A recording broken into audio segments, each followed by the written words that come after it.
MD biology मध्ये आपलं मनापासून स्वागत. Today we are going to study a new topic. The topic name is respiration in plant. आजच्या तासिकेमध्ये आजच्या लेक्चरसाठी जो काही आपण टॉपिक निवडलेला आहे तो कोणता आहे? Respiration in plant. मग विद्यार्थी मित्रांनो, जसं आपण ब्रीथिंग करतो तसं प्लांट ब्रीथिंग करतात का रे? नाही. जसं आपण ब्रीथिंग करतो तसं प्लांट ब्रीथिंग करत नाही. मग आपण या ठिकाणी काय म्हणू शकतो? Plants do not breathe. तो प्लांट्स ब्रीथ करत नाही ही आपल्याला माहिती आहे. मग प्लांट्स काय करतात रे? तो प्लांट डिफ्युजनच्या मार्फत स्टोमॅटा आणि लेंटिकलच्या मार्फत काय करतात रे? गॅसेसचं एक्सचेंज करते. ओके. मग आपण या ठिकाणी आज जो काही पॉइंट पाहणार आहोत तो म्हणजे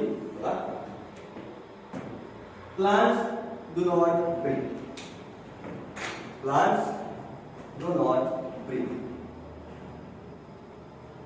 Plants do not breathe. Plants breathing करतात का? ब्रीथ करतील का? नाही. मग ते काय करतील? ते diffuse through stomata and lenticels. Stomata and lenticels मधून ते काय करते? डिफ्यूज करते. ओके. आता रेस्पिरेशन ही कशी प्रोसेस आहे? आपण रीडिंग वर्ड मध्ये शिकलो होतो एनाबॉलिझम अँड कॅटाबॉलिझम. मग एनाबॉलिझम म्हणजे काय? ज्या रिएक्शन मध्ये काही ना काही सिंथेसाइज होतं त्या रिएक्शनला आपण काय म्हणतो? Anabolic process. मग कॅटाबॉलिझम म्हणजे काय? ज्या रिएक्शन मध्ये ब्रेकडाऊन होतो त्या रिएक्शनला आपण काय म्हणतो? कॅटाबॉलिक प्रोसेस. मग या रेस्पिरेशन टॉपिक मध्ये आपण काय करतो रे? ग्लुकोजचं ब्रेकडाऊन करतो. काय करतो? ग्लुकोजचं ब्रेकडाऊन करतो. म्हणून या रेस्पिरेशन या प्रोसेसला आपण काय म्हणतो? Respiration is a catabolic process. Respiration काय आहे? कॅटाबॉलिक प्रोसेस आहे. म्हणजे या रिएक्शन मध्ये काही ना काही काय होते? ब्रेकडाऊन होते. पण काय होत आहे? तो ग्लुकोजचं ब्रेकडाऊन होतं. पण या पूर्ण टॉपिक मध्ये, या पूर्ण चॅप्टर मध्ये आपल्याला फक्त आणि फक्त काय करायचे विद्यार्थी मित्रांनो? तर फक्त आणि फक्त ब्रेकडाऊन करत चालायचे. आपल्याला या ठिकाणी कुणाचं जॉईन होऊन द्यायचं नाही. काय? बॉन्ड. जो काही जॉईन झालेला बॉन्ड आहे तो नीट परीक्षा होईपर्यंत आपल्याला जॉईन होऊन द्यायचा नाही. सगळ्यांचा बॉन्ड तोडून टाकायचा आहे. ठीक आहे. तर बघा, रेस्पिरेशन कोणती प्रोसेस आहे? कॅटाबॉलिक प्रोसेस आहे. मग या रेस्पिरेशन मध्ये आपण काय शिकतो? हा जो काही ग्लुकोज मॉलिक्यूल आहे, हा glucose molecule in the presence of oxygen, ऑक्सिजनच्या प्रेझेन्स मध्ये या ग्लुकोज मॉलिक्यूलचं काय झालं? ब्रेकडाऊन झालं. काय झालं? ब्रेकडाऊन. आणि त्या ठिकाणी आपल्याला काय भेटलं? CO2 plus H2O plus energy. ज्यावेळेस आपण ग्लुकोज मॉलिक्यूलचं ब्रेकडाऊन करतो त्यावेळेस आपल्याला काय भेटणार? कार्बन डायऑक्साइड, वॉटर मॉलिक्यूल आणि एनर्जी भेटणार. म्हणजे आपल्याला ग्लुकोजचं ब्रेकडाऊन झाल्यावर काय भेटतं रे? एनर्जी भेटते. आणि आपल्या बॉडी काय? मेटाबॉलिक वेस्ट तयार करते. कोणता? CO2. तो काय होतो रे? आपण रेस्पिरेशन ब्रीथिंगच्या मार्फत बाहेर सोडतो. बरोबर. आता बघा, हा जो काही ग्लुकोज मॉलिक्यूल आहे याचं ब्रेकडाऊन झालं. मग काय झालं? CO2, water molecule and energy. आता बघा, प्लांट्स मध्ये आपण दोन प्रोसेस पाहतो. किती प्रोसेस पाहतोय आपण? दोन प्रोसेस. मग कोणत्या दोन प्रोसेस आपण प्लांट्स मध्ये पाहतो? या ठिकाणी तुम्ही प्लांट्स आणि प्लांट्स मध्ये आपण दोन प्रोसेस युजुअली स्टडी करतो आपल्या एनसीईआरटी मध्ये. एक पाहतो आपण फोटोसिंथेसिस आणि एक पाहतो आपण जे आज आपण त्या तासिकेसाठी घेतलेली आहे ती म्हणजे कोणती? रेस्पिरेशन. एक कोणती आहे? फोटोसिंथेसिस आणि एक कोणती आहे? रेस्पिरेशन. मग विद्यार्थी मित्रांनो, फोटोसिंथेसिस म्हणजे काय हे आपण 8वी 9वी 10वी पासून शिकत आलेलो आहोत. बघा फोटोसिंथेसिस म्हणजे काय. या रिएक्शन मध्ये आपण कार्बन डायऑक्साइडचा वापर होतो, वॉटर मॉलिक्यूलचा वापर होतो, बरोबर, सनलाइट यूज केली जाते आणि क्लोरोफिल मॉलिक्यूल सुद्धा काय केलं जातो रे, यूज केलं जातो. The process in which carbon dioxide water molecule use the process in which inorganic compound like CO2 and water molecules are used to produce organic compound, that is a glucose molecule in the presence of chlorophyll by the help of sunlight. That process is called photosynthesis. Okay, मग ज्यावेळेस photosynthesis झालं, हे leaf आहे, त्या leaf मध्ये photosynthesis झालं, मग झाल्यानंतर या ठिकाणी काही ना काही फूड तयार होईल, बरोबर. मग हे जे काही फूड तयार झालं, हे फूड कोणत्या फॉर्म मध्ये स्टोर होईल रे, हे स्टोर झालं पाहिजे का नाही. मग हे जे काही फूड बनलं ते कोणत्या फॉर्म मध्ये स्टोर झालं, it is form in the form of starch.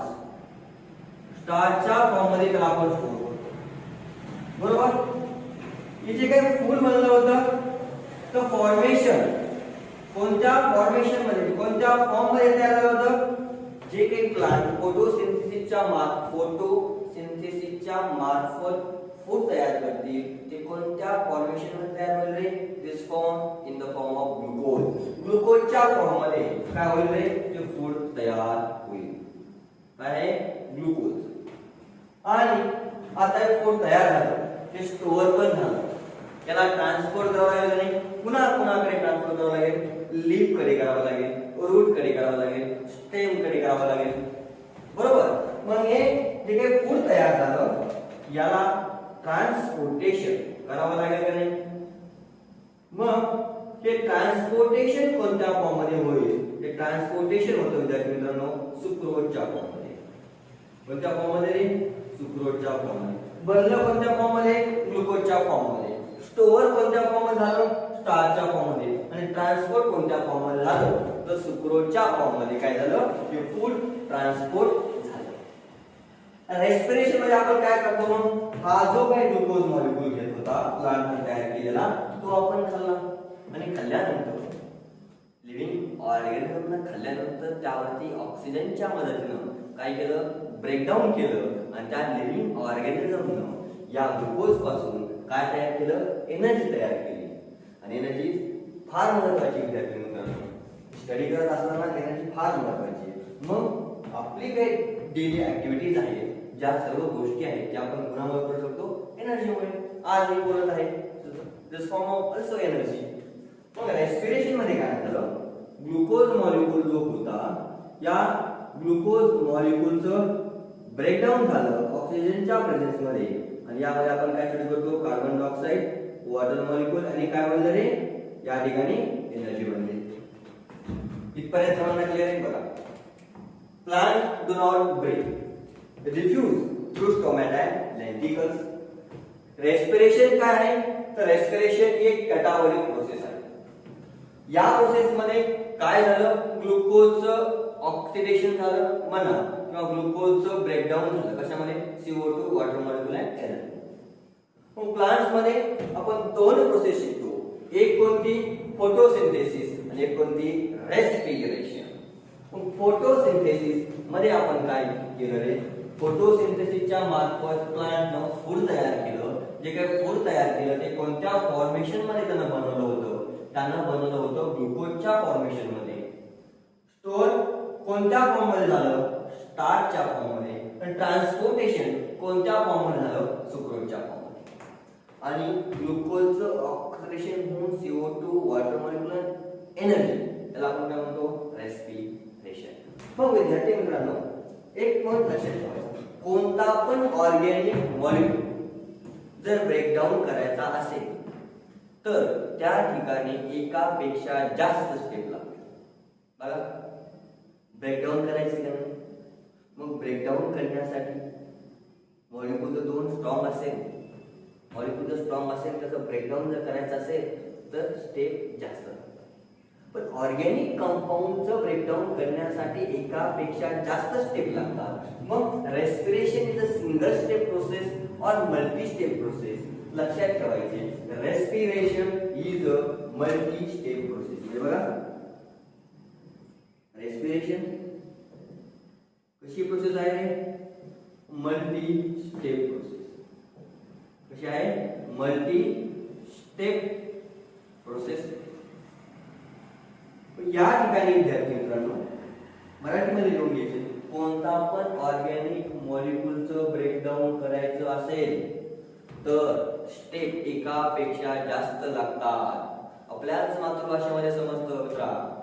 हा, लक्ष द्या. आता बघा, रेस्पिरेशन म्हणजे नेमकं काय? Breakdown of organic compound. Breakdown of organic compound. Organic कंपाऊंडचं ब्रेकडाऊन म्हणजेच काय रे? Respiration. Breakdown of organic compound. Okay. Respiration is a catabolic process. Breakdown of organic compound याला आपण काय म्हणतो? रेस्पिरेशन म्हणतो. ओके. आता बघा, हा जो काही ग्लुकोज मॉलिक्यूलचं ऑक्सिडेशन झालं, suppose let's consider it's a cell. या ठिकाणी काय आहे? ग्लुकोज मॉलिक्यूल आहे. मग हा ग्लुकोज मॉलिक्यूल कुठे जातो? मायटोकॉन्ड्रिया मध्ये. Okay, mitochondria. आणि या मायटोकॉन्ड्रिया मध्ये काय होतं? त्याचं ब्रेकडाऊन होतं. कशामध्ये? CO2 H2O and energy. बघा, आपण काय काय शिकलो? Plants do not breathe. Plants breathe करतील काय? नाही करणार. बरोबर. प्लांट्स ब्रीथ करणार नाही. मग प्लांट्स काय करतील? डिफ्यूज करतील. Okay, diffuse through stomata and lenticels. आता बघा, हा जो काही ग्लुकोज मॉलिक्यूल आहे हा पुढे जातो मायटोकॉन्ड्रियाकडे. डायरेक्ट ग्लुकोज मॉलिक्यूल जाऊ शकतो का? नाही. अजिबात डायरेक्ट जात नाही, इनडायरेक्ट जातो. काय होतं? ग्लुकोजचं कन्व्हर्जन होतं पायरिक ऍसिड मध्ये आणि हा पायरिक ऍसिड जातो मायटोकॉन्ड्रिया मध्ये आणि मग त्याचं काय होतं? CO2 H2O and energy. बघा, हे बेसिक आपण या ठिकाणी पाहिलं. आता बघा, आपल्याला महत्त्वाची स्टेप पाहिजे आहे. महत्त्वाचा एक पॉईंट पाहिजे आहे, तो म्हणजे कोणता? ग्लायकोलायसिस. मग विद्यार्थी मित्रांनो, आतापर्यंत आपण काय शिकलो? एक छोट्याशा मिनिटामध्ये आपण रिवाइज करूया. Plants do not breathe. Diffuse through stomata and lenticles. Respiration is a catabolic process. Glucose undergoes oxidation and leads to the formation of CO2, H2O and energy. Respiration is a multi-step process. What is meant by respiration? Breakdown of organic compound is called respiration. We study two processes in plants. One is photosynthesis and next one is respiration. By the help of photosynthesis, plants make their own food. They store that food in the form of starch, form in the form of glucose, and transport in the form of sucrose. And what is meant by respiration? Glucose oxidation in the presence of oxygen. And that